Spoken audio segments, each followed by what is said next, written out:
اعوذ باللہ من الشیطان الرجیم بسم اللہ الرحمن الرحیم رب اشرح لی صدری ویسر لی امری واحلل عقدۃ من لسانی یفقہوا قولی اللہم صلی علی محمد وعلی آل محمد۔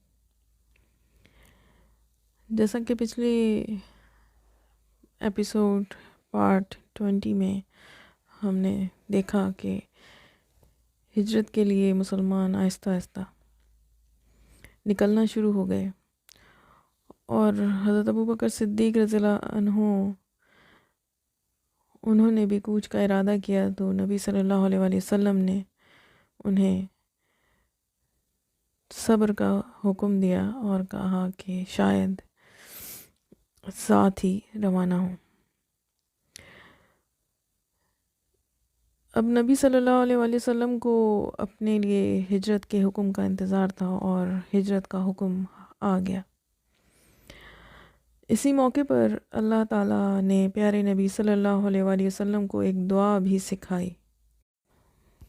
دعا کا ترجمہ ہے: اور دعا کرو پروردگار، مجھ کو جہاں بھی تو لے جا عزت کے ساتھ لے جا، اور جہاں سے بھی نکال عزت کے ساتھ نکال، اور اپنی طرف سے ایک اقتدار کو میرا مددگار بنا۔ مسلمان مظالم سہتے سہتے تنگ آ چکے تھے۔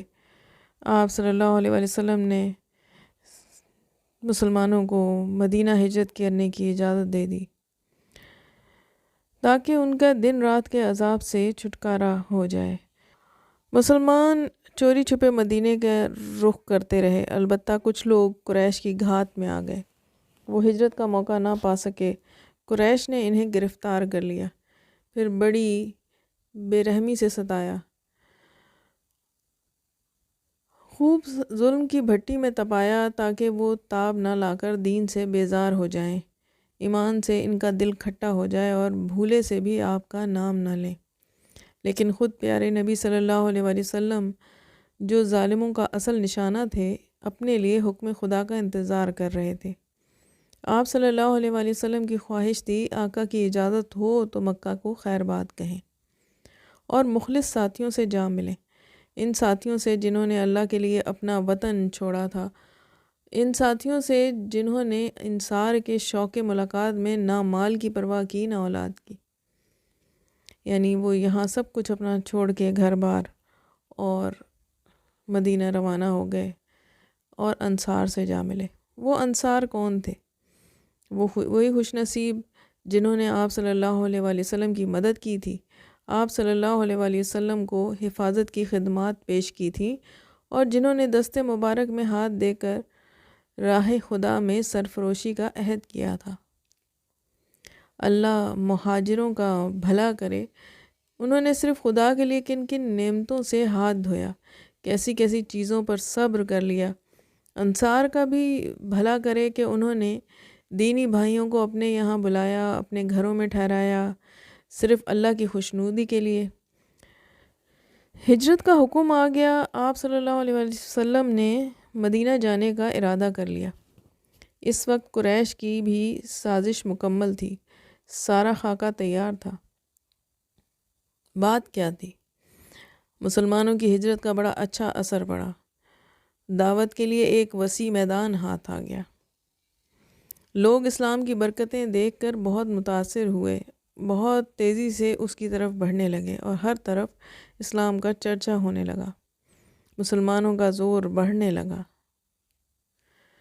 قریش نے یہ دیکھا تو بہت گھبرائے، انہیں محسوس ہوا اب شامت سر پر منڈلا رہی ہے، طرح طرح کے خطرے سر اٹھا رہے ہیں۔ قریش و انصار میں نہایت زوردار جنگ کے بھی آثار نمایاں تھے۔ اس سے ان کے اور ہوش اڑ گئے۔ سوچا اس طرح تو ہمارا شام جانا بھی بند ہو جائے گا، تجارت بالکل ٹھپ ہو جائے گی، اور ہم دانے دانے کو ترس جائیں گے۔ وہ دار الندوہ میں جمع ہوئے کہ یہی ان کا مشاورت گھر تھا۔ یہاں سب لوگ سر جوڑ کر بیٹھے، کوئی ایسی تدبیر سوچنے لگے جس سے اسلام کا سیل رواں رک جائے اور چمنستان دین میں خاک اڑنے لگے۔ ایک نے کہا محمد صلی اللہ علیہ وسلم کے پاؤں میں بیڑیاں ڈال دیں اور کسی مکان میں بند کر دیں۔ دوسرے نے کہا خدا کی قسم اگر محمد کو قید کیا تو ہر طرف چرچا ہو جائے گا، پھر تو بہت برا ہوگا، مسلمان فوراً چڑھائی کر دیں گے اور جب تک اسے ہم سے چھین نہیں لیں گے دم نہیں لیں گے۔ تیسرا بولا محمد کا یہاں رہنا اچھا نہیں، کہیں دور دراز علاقے میں چھوڑ آیا جائے، پھر وہ جہاں چاہے جائیں اور جس جگہ چاہے رہیں۔ چوتھا بولا یہ تو بڑی بودی رائے ہے، دیکھتے نہیں وہ کیسی میٹھی میٹھی باتیں کرتا ہے، کتنے سلیقے کی گفتگو کرتا ہے، منٹوں میں دل موہ لیتا ہے۔ ایسا کرنے میں تو خطرہ ہی خطرہ ہے، یا تو وہ کسی دوسرے قبیلے میں پہنچ جائے گا اور اپنی جادو بیانی سے انہیں ہمنوا بنا لے گا، ورنہ مدینے میں پہنچ جائے گا اور وہاں پہنچنا تو اور زیادہ خطرناک ہوگا۔ جاتے ہی وہ ساتھیوں کو ساتھ لے گا اور ہم کو پیس کر رکھ دے گا۔ پھر آخر ہم کیا کریں؟ سب ایک ساتھ بول اٹھے۔ ایک شکل ہے جو اب تک کسی نے نہیں سوچی۔ یکا یک ابو جہل کی پھنکار سنائی دی، ارے وہ کیا ابو الحکم؟ ابو الجہل کو ابو الحکم بھی کہتے تھے۔ سب ابو جہل کی پھنکار پر چونک پڑے۔ ابو جہل بولا میری رائے ہے ہر قبیلے سے ایک پہلوان اور شیر دل جوان چنیں، پھر ہر ایک کے ہاتھ میں تیز تلوار دیں اور سب ایک ساتھ محمد پر ٹوٹ پڑیں۔ اس طرح اس کا کام تمام ہو جائے گا اور ہم کو ہمیشہ کے لیے آرام مل جائے گا۔ خاص بات یہ ہے کہ اس طرح خون تمام قبیلوں میں بٹ جائے گا اور بنی ہاشم تمام قبیلوں کا مقابلہ تو کر نہیں سکیں گے، مجبوراً خوں بہا یعنی 100 اونٹ پر راضی ہو جائیں گے۔ خوب، بہت خوب ابو الحکم، سچ مچ رائے تو یہ ہوتی ہے۔ سب خوشی سے اچھل پڑے۔ مجلس برخاست ہو گئی، ہر ایک خوشی سے ناچ رہا تھا، گویا محمد صلی اللہ علیہ وآلہ وسلم دنیا سے چلے گئے، ان کی دعوت کا نام نشان مٹ گیا یا ان کی یاد بھی ذہنوں سے محو ہو گئی ہو۔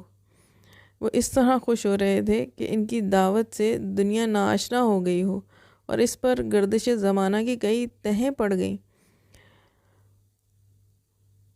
ان نوجوانوں کا انتخاب کرنے لگے اور محمد صلی اللہ علیہ وآلہ وسلم کا کام تمام کرنے کی تیاریاں شروع کر دیں۔ ان تلواروں کا انتظام کرنے لگے جنہیں جسم اطہر پر چلائیں گے۔ قرآن میں اللہ تعالیٰ ارشاد فرماتا ہے، اور وہ وقت یاد کرو جب کافر تمہارے بارے میں چالیں چل رہے تھے کہ تمہیں قید کر دیں یا تمہیں قتل کر دیں یا تمہیں جلا وطن کر دیں۔ وہ اپنی چالیں چل رہے تھے اور اللہ اپنی چال چل رہا تھا، اور اللہ سب سے عمدہ چال چلنے والا ہے۔ مشرکوں نے قتل کی اسکیم بنا لی، اس کے لیے ہر ایک نے کمر کس لی کہ اب تو خون سارے قبیلوں میں بٹ رہا تھا، ہر قبیلے کا اس میں حصہ لینا ضروری تھا، اور چونکہ سارے قبیلے شریک ہو رہے تھے آل ہاشم بدلہ بھی نہیں لے سکتے تھے۔ اللہ کا فیصلہ تھا آپ صلی اللہ علیہ وآلہ وسلم پر ذرا بھی آنچ نہ آئے، چنانچہ قریش کی تدبیر الٹی ہو گئی، وہ خود اپنی سازش کا نشانہ بن گئے۔ اللہ نے آپ صلی اللہ علیہ وآلہ وسلم کی رہنمائی فرمائی اور وہ اپنا سا منہ لیے رہ گئے۔ وہ بھیانک رات آ گئی جس میں مشرکوں نے اب پیارے نبی صلی اللہ علیہ وآلہ وسلم کی گھات میں بیٹھنے کا عزم کیا تھا۔ سب کے ہاتھوں میں نہایت تیز تلواریں تھیں جن کی باڑوں میں موت چھپی بیٹھی تھی۔ عرب میں زنانہ مکان میں گھسنا معیوب سمجھا جاتا تھا، اس لیے وہ باہر ہی ٹھہرے رہے، موقع کی طاق میں لگے رہے کہ محمد صلی اللہ علیہ وآلہ وسلم نکلیں اور ان کی تکہ بوٹی کر دیں، نعوذ باللہ۔ ادھر اللہ نے آپ کو خبر کر دی، حضرت علی رضی اللہ عنہ بھی ساتھ ہی تھے۔ ان سے فرمایا مجھ کو ہجرت کا حکم ہو چکا ہے، دشمن آج گھر کو گھیرے ہوئے ہیں اور میرے قتل کے لیے بےتاب ہیں۔ پھر فرمایا علی میں آج مدینے روانہ ہو جاؤں گا، تم میرے بستر پر سو رہنا، میری سبز چادر اوڑھ لینا، اللہ نے چاہا تو کوئی تکلیف نہ پہنچے گی، صبح جا کر سب کی امانتیں واپس کر دینا، پھر تم بھی چلے آنا۔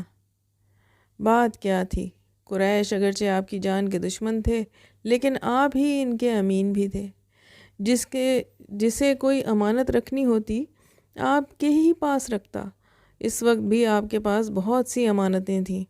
یہی وجہ تھی آپ صلی اللہ علیہ وآلہ وسلم حضرت علی رضی اللہ عنہ کو ساتھ نہ لے گئے، امانتیں واپس کرنے کے لیے مکے میں ہی چھوڑ گئے۔ اللہ اللہ، شاید زمین و آسمان نے ایسا نظارہ کبھی نہ دیکھا۔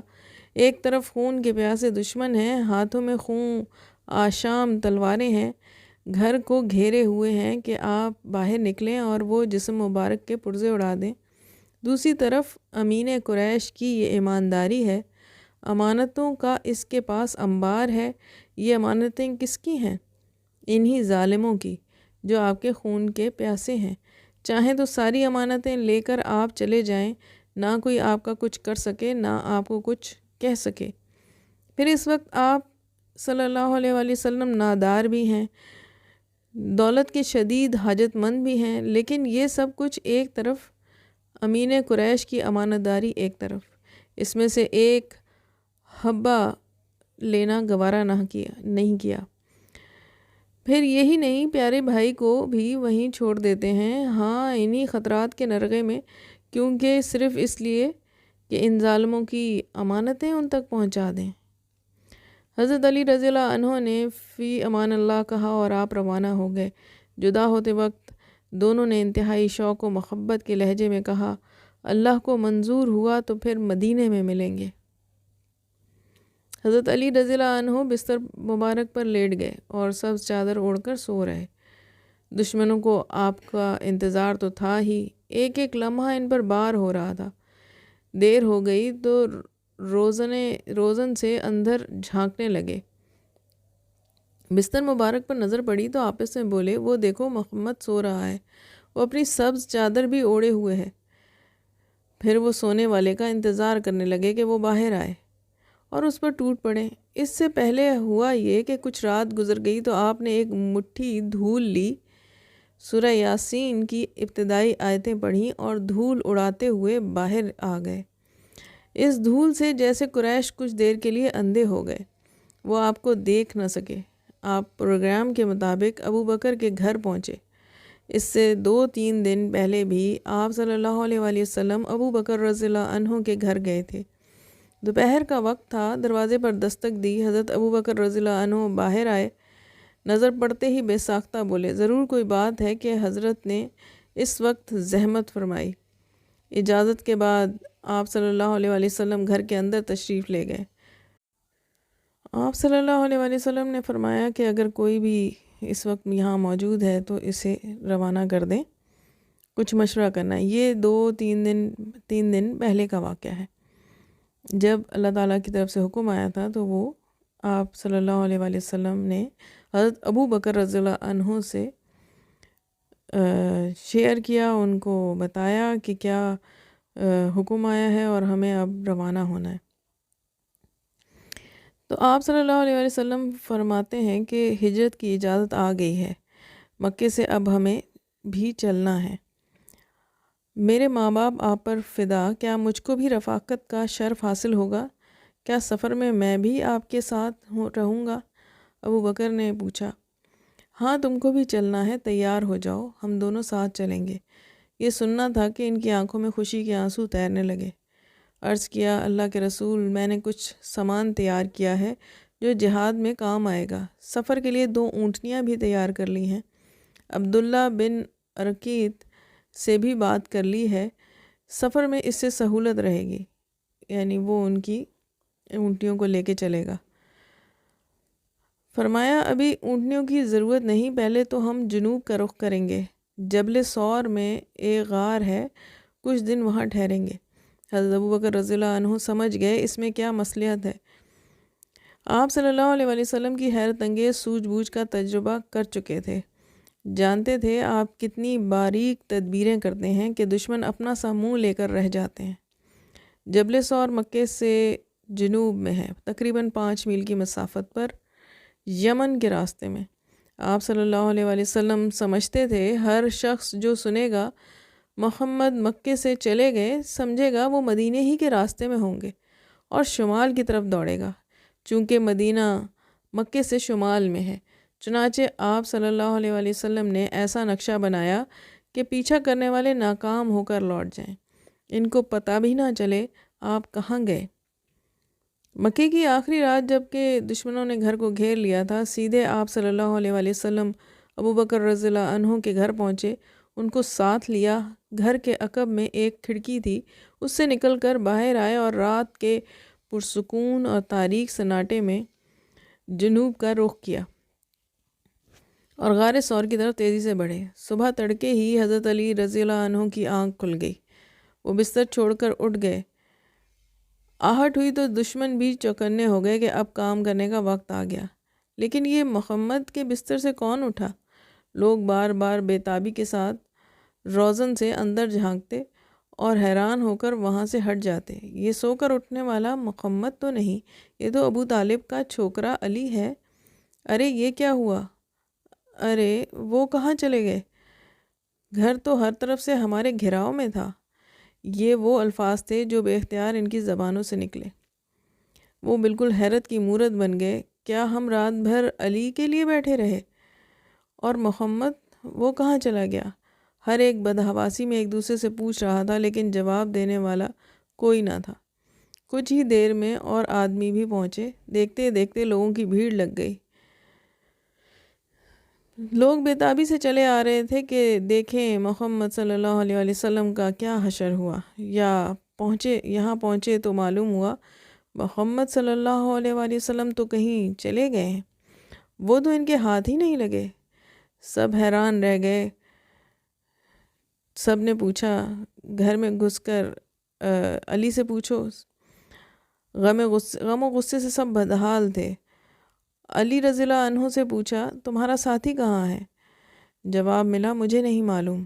وہ علی رضی اللہ عنہ کو پکڑ کر باہر لائے، بے تحاشا انہیں پیٹتے رہے کہ محمد کا پتہ چل جائے، لیکن علی رضی اللہ عنہ بار بار یہی کہتے رہے، مجھے نہیں معلوم۔ جب وہ علی رضی اللہ عنہ سے کچھ اگلوا نہ سکے تو انہیں لے جا کر مسجد حرام چلے گئے، وہاں انہیں قید کر دیا۔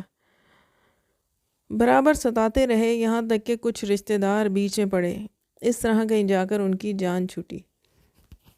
جس روز مشرکوں نے قتل کی اسکیم بنائی، اسی روز آپ صلی اللہ علیہ وآلہ وسلم ہاتھ سے نکل گئے۔ وہ غصے سے دیوانے ہو رہے تھے، ادھر ادھر ڈھونڈنے لگے۔ کچھ لوگ لپک کر ابو بکر رضی اللہ عنہ کے گھر گھس گئے، کیونکہ وہ جانتے تھے کہ وہ آپ کے گہرے دوست ہیں۔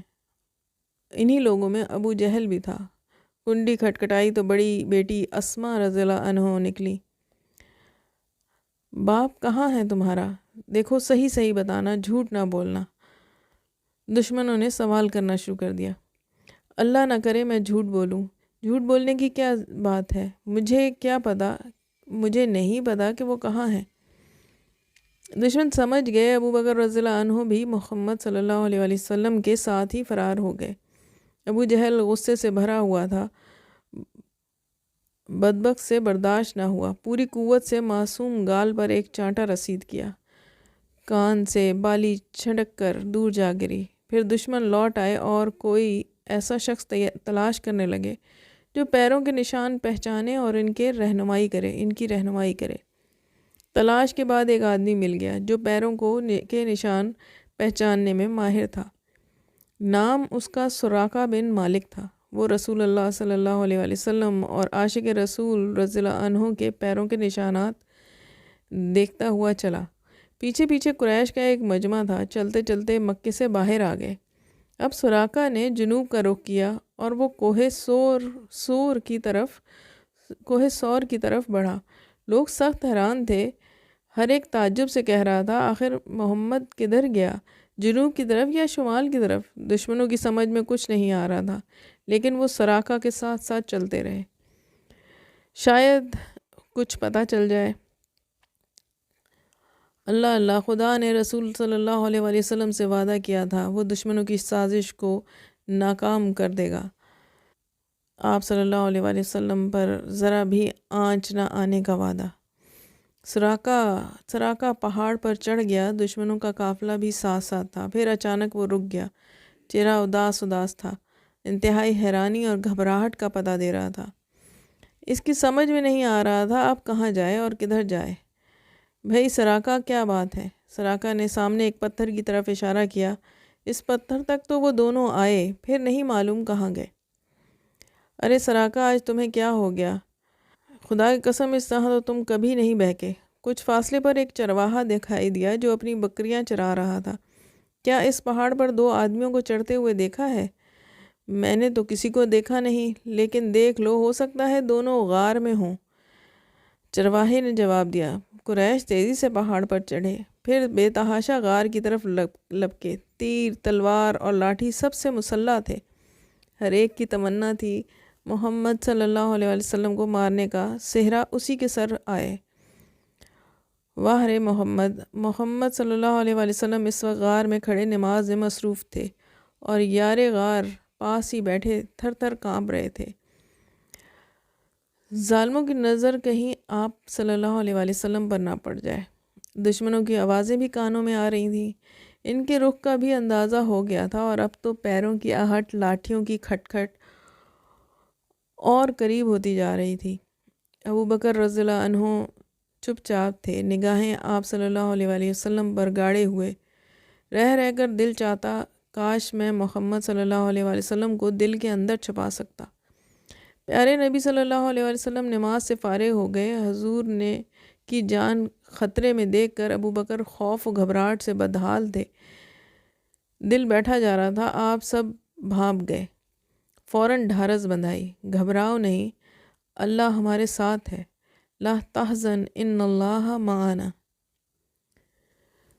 قریش کا ایک آدمی تیزی سے غار کی طرف بڑھا۔ ابھی کچھ دور ہی تھا کہ اچانک رک گیا، پھر الٹے پاؤں لوٹ پڑا، حسرت و افسوس سے چہرہ زرد۔ اس کے ساتھی بھی پیچھے پیچھے تیزی سے بڑھے اور پھر رک گئے۔ کیا بات ہوئی؟ اس نے کہا، اور مایوسی سے اس کا دل ڈوبا جا رہا تھا۔ ابھی محمد پیدا بھی نہ ہوا تھا، اس وقت سے اس پر مکڑی کا ڈیرا ہے۔ غار کے منہ پر 2 جنگلی کبوتروں کا گھونسلہ بھی ہے، راستے ہی میں درخت بھی کھڑا ہے۔ اس سے مجھے اندازہ ہو گیا کہ اس کے اندر کوئی نہیں ہو سکتا۔ یہ آواز ابو بکر رضی اللہ عنہ نے بھی سنی، سمجھ گئے اللہ اپنے رسول صلی اللہ علیہ وسلم کو بچانا چاہتا ہے، اسی کے یہ سارے انتظامات ہیں۔ دشمن غار کے منہ تک پہنچ گیا، وہیں ادھر ادھر ٹہل رہا تھا اور پھر بھی دیکھ نہ پایا۔ ابو بکر رضی اللہ عنہ کو ان کے پیر نظر آ رہے تھے، لیکن خدا کا کرنا کسی نے جھانک کر غار کے اندر نہ دیکھا۔ ابو بکر رضی اللہ عنہ نے آپ صلی اللہ علیہ وسلم کے کان میں آہستہ سے کہا، ان میں سے کسی کی اپنے پاؤں پر نظر پڑ جائے تو ہم کو دیکھ لے۔ ابو بکر، ان 2 کے بارے میں تمہارا کیا خیال ہے، جن کا تیسرا اللہ ہے؟ آپ صلی اللہ علیہ وسلم نے ابو بکر کی ڈھارس بندھائی، پھر دشمن غار کے پاس سے چلے گئے۔ اب وہ پہاڑ سے نیچے اترنے لگے کہ جا کر دوسری جگہیں بھی دیکھیں۔ اتنی دوڑ دھوپ اور تلاش و جستجو کے باوجود ناکامی ہوئی، پھر بھی ان کے حوصلے پست نہ ہوئے۔ وہ ویسے ہی دوڑ دھوپ میں لگے رہے، کیونکہ قریش نے اعلان کیا تھا جو محمد صلی اللہ علیہ وسلم کو پکڑ کر لائے گا 100 اونٹ انعام پائے گا۔ ہر ایک چاہتا تھا یہ 100 اونٹ اسی کو ملیں۔ اس لالچ کے پیچھے وہ دیوانے تھے۔ کیسی تکان اور کیسی زحمت! پیارے نبی صلی اللہ علیہ وسلم اور حضرت ابو بکر رضی اللہ عنہ نے 3 دن اسی غار میں گزارے۔ آگے غار سے کیسے سفر پہ روانہ ہوئے اس کے بارے میں ہم اگلی قسط میں پڑھیں گے انشاءاللہ العظیم۔